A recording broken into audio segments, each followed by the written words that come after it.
All right. So do you want to let's go over the tracks? Go through these in order. I happen to know more about some of these than others, so I happen to know most of the artists' backstories.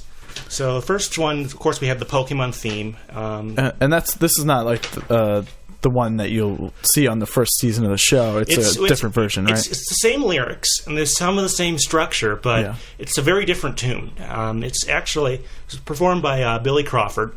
It's if you ever find a karaoke compilation of Billy Crawford, this song will be on it. Okay. And in fact, I think most top-level professional, so to speak, karaoke albums, we use this version of the song and not the TV version, although there are plenty of karaoke versions of the TV version, because like I said, this sold 2 million copies. Yeah. And it's a great version. I really like it. It's a good... it's like a lot like punchier. And dancier. Yeah. But I don't know too much else about that. I think he performed it like at the premiere of the movie. I think I remember reading that somewhere. Not a lot else. Like I said, it's the same lyrics, but it's a very different type of song. I mean, it still captures the Pokemon spirit, in my opinion. But I think it just sounds really cool. This is the song that's playing when Ash in the opening battle scene. In the Mewtwo Strikes Back in the main one, this is the one that plays in the opening credits. It's a little bit abbreviated there. They edited it down a little bit, as they usually do. Yeah, but Ash is battling, and I believe... Oh, what is he? Is he battling like a Rhyhorn or something? Yeah, he battles a ground type with Pikachu and wins. Yeah. Oh, well.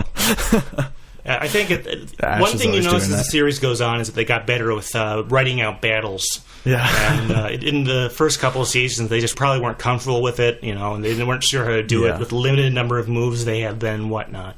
But anyway, so the next track is Don't Say You Love Me by M2M. I think this one is...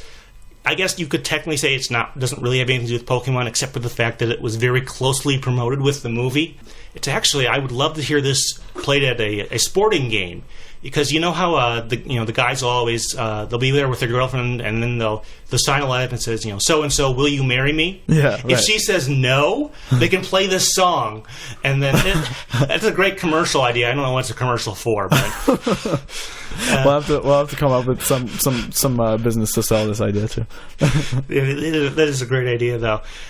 So Don't Say You Love Me. This was obviously the big single from the album. It charted, I think, various charts. I don't know exactly where it charted. Now, one interesting thing is that lyrically, there are two versions of this song. Mm-hmm. It's a very minor difference. The only one is there's a line, if you look at the album version on Shades of Purple, which is the one you would find in most online stores. Yeah. It has the line, you're kissing me. Whereas in the Pokemon version, it's, you said you love me. What's that about? And it's a very minor change. Obviously, I don't know if it was an intentional edit or if they recorded two versions or they recorded another version later. Maybe they thought kids would be like, "Ew, kissing, that's gross." Of course, that happens. Of course, that happens in the second movie. Ash gets kissed by Melody, and I guess they had not seen that because it was out in Japan before the first movie was out in America. But what the hey.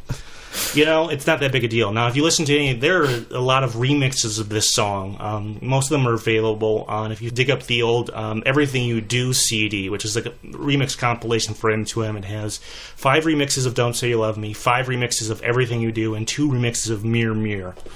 12 tracks on it. We play 3 of those on the station. Some of them are actually, of Don't Say You Love Me, are actually very dark and unusual for a Pokemon song. And in the remix versions, they always use You're Kissing Me rather than You Said You Love Me. How many tracks does the radio station play, rotate through? The playlist is about 150, 160 items long. That includes station IDs, interviews, as well as songs. Okay. And it usually goes for about 7 hours without commercials. A little inside baseball there. Cool. And do you have more tracks that you don't put on there normally? Well, there's other tracks from this. I rotate the songs in every week or so. So there's 10 tracks that are in the rotation for this album, and then there's 4 of them each week that I choose. I see. I start out with the ones that haven't been played in the longest time.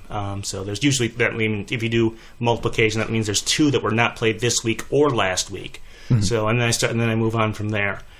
But yeah, Don't Say You Love Me. There's 5 remixes, plus there is an acoustic version, which is on the Mirror Mirror single that came out. I actually own that I just recently picked it up on 45 RPM record. Oh, wow, cool. It was really designed for like a jukebox. Uh-huh. So it was sort of a novelty. And then let's see. There's also there is one remix, the Tin Tin Out remix. We do play it on the station. It's fairly popular. Actually, all the remixes are fairly popular. But it is on the Best of M2M collection. I can't remember what it's called. The Day You Went Away, I think, is what it's called. If you can find it. Is M2M still active? No, they're not. Well, what happened is they released another album in 2002. Okay. And unfortunately, that was after 9/11. And a lot of bands fell a similar fate. O-Town has a similar problem. Yeah. Releasing pop music after 9/11 was very difficult. And right. After that, they sort of disbanded. I think they don't use that name, and they've split off into separate careers. Oh, okay. But they're both still around. Marion Raven and... let's see, Marie Larson are the two names. One of them has moved to, I think, Los Angeles. And I think the other one, they were originally from Norway. They're actually, one of them is 3 months older than me, and the other one is 6 months younger. Huh. I forget which one. So they're actually, this was one of my first exposures to people my own age being famous, which was kind of cool. Cool. So that's the second track. What's the third? Well, I wanted to say one more thing. Yeah, go ahead. Now, this is also one of the few Pokemon songs that has a full music video. You guys may remember this. It's actually, if you get the first... Is it Pokemon related, the video? There's two versions of it, just like the song. Okay. There's one version that has Pokemon in it. It shows scenes from the movies. It's actually, if you buy the DVD of the first movie, it's on there. Really? And then there's an alternate version where they just splice out. Because originally the music video takes place at a movie theater, drive-in movie theater. It was in California, somewhere near Los Angeles, I believe. Mm-hmm. And they spliced in scenes from the movie, which I thought actually kind of matched kind of well, despite the song being very poppy. Although, actually, now I think about it, people say Pokemon, the first movie, is very dark, but if you look at it, it's still very colorful. It's very much a product of its time. But anyway, getting back to the music video, so it's your standard, I don't think that movies... theme song music videos get a lot of attention. You might know that there actually is a music video for the theme song from Ghostbusters. If you look it up, maybe I have seen that. It's not very well known. People always remember that scene in the movie where they play it, where they show the various right at the end. Fake newspapers. It's not it's in the credits, but there's a scene in the middle after they bust Onion Head or Slimer, as he's more colloquially known. I remember that. Yeah. And then they show all the news footage and all the radio DJs talking about the Ghostbusters. But there is an actual montage, a real music video for the Ghostbusters theme song. But people kind of forget that. Same thing with like Kenny Loggins' Danger Zone from Top Gun, stuff like that. People don't really remember it that well. Yeah. But do definitely, if you have the DVD, you can check it out. Like I said, there's an alternate version. It uses the Kissin' Me lyrics, and they replace the Pokemon footage with just more footage of M2M. Okay. Now, this is another interesting thing I noticed. I do not mean when I say this to in any way imply M2M did not have any talent. Clearly they did. I like their music. I've listened to some of their other stuff, and I think it's good too. But I think what got them noticed and picked for this project, if you notice, the name of the band, M2M, fits up very nicely with Mewtwo and Mew. Oh, wow. I don't know if you ever... that's completely anecdotal, and like I said, I'm not disparaging their work. But I think, sometimes in show business, what gets you, what makes the difference is little things like that just make you stand out. And that's a bizarre coincidence. It's either a bizarre coincidence or intentional planning. Or I guess then it's still... It's a coincidence that there was an artist around that they could pick that had those initials. I know, that is kind of neat. It's a little easier with the second movie where they can just pick a band that has the name 1 in it, or O. Yeah. But the next one is It Was You, and that's by Ashley Ballard with So Plush. I don't know too much about them. I do know So Plush is the sort of rapper type guy who comes in for like 2 lines in the entire song. Mm-hmm. I don't know if maybe there was more somewhere else and they edited it out. I don't know if any of these other songs were at all edited, since I don't have, in many cases, the original versions, the single version, the B-side versions are very hard to find. Although you can always check it, like your local used music store, because they often have those 90s pop singles that end up in the bargain bin. Yeah. But it's kind of neat. It's sort of, the songs in this album fall into a couple categories. They either were designed for the movie, or they're friendship songs, or they're semi-love songs that can be taken more than one way. For example, It Was You. You can sort of interpret that in several other songs as a song about Pikachu and Ash. Pikachu and Ash, yeah, exactly. So it's like, without me there'd be no you, and vice versa, or something like that. Let's see. I don't know too much about Ashley Ballard. She doesn't have... I'm not familiar with her at all. She has like one other song on iTunes and stuff like that. but you can read the production credits. So next up is We're a Miracle by Christina Aguilera. I haven't heard of her. Who's that? Oh, they get more obvious later, trust me. So We're a Miracle. Did this come out before she was even that well known? I don't think so. I've seen the single that has We're a Miracle as the B-side in several copies, actually, in the used record CD bin in a couple record stores I've been to. So it's not that rare. You just have to know where to look for it. But I think what brought it in here is there's this line. It says that all the tears in heaven could bring me back to you. Oh, that's perfect. And there's also reference, and there's a reference to a storm as well. Several of these songs have references to a storm of some sort, and I think that was one thing that helped them get on this album and make that decision. Mm-hmm. Overall, Christina actually wrote this song. Quite a few of these were actually written by the artists. "Don't Say You Love Me" was written by Marian and Marit. "It Was You" was written by... Let me look. We have the liner notes right here if you can't tell.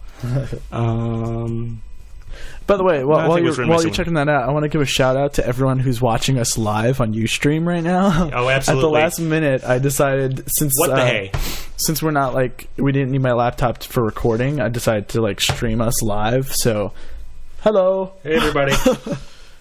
Sorry, go ahead. Anyway, so personally, I think this is actually, I think the song is structurally and somewhat lyrically similar to one of Christina's later songs, "Beautiful." You are beautiful no matter what they say. I think this is sort of a good maybe companion or lead-in piece to that. I think there's some definite similarities. So the next one is, this is generally referenced as one of the worst Pokemon songs ever, "Soda Pop" by Britney Spears. I don't really hate this song, but actually, I have no idea what the song is actually about, and half the lyrics don't seem very intelligible. We can also do a great "Where Are They Now" with Britney Spears, but we may want to scrap that for time. But we'll come back to that later. There's more interesting ones, believe it or not. But it's a nice song. I guess they really... This one, by the way, is one you can find on most stores. It's actually on "Baby One More Time." It's actually... really? Another piece of trivia. This isn't the only soundtrack it's on. There's actually a soundtrack for Sabrina the Teenage Witch that it's also on. Let's see. Next up is "Somewhere, Someday." This is by NSYNC, and I guess this is prior to this, a very rare recording. It may have been a B-side, but I think it may have been from when they were not very well known a couple years before. I don't know for sure. As I remember, when I got this album, my sister was really jealous, and she wanted to listen to that NSYNC song. I was not really into NSYNC. I appreciate them more now than I did then. Now, this is not, as far as I know, the original version. There's a version a year or two earlier by a woman named Jennifer Page, which we do play on the station.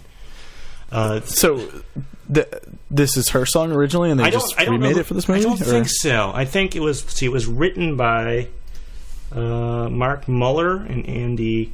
I can't quite see these names. All right, no but I'm guessing. I don't know if it was never. It may have been never printed until this, or at the very best, it was very rare before this came out. Yeah. So that probably helped. Maybe that's what helped sell. I'm sure it helped, but this was like a who's who of music to a large extent at the time, and I think that helped. But I like to refer to this as now that's what I call music. I think 2.5. Yeah, now that's what I call music. 2.5. It is. Nice. It is kind of like one of those. Keep listening for more from this interview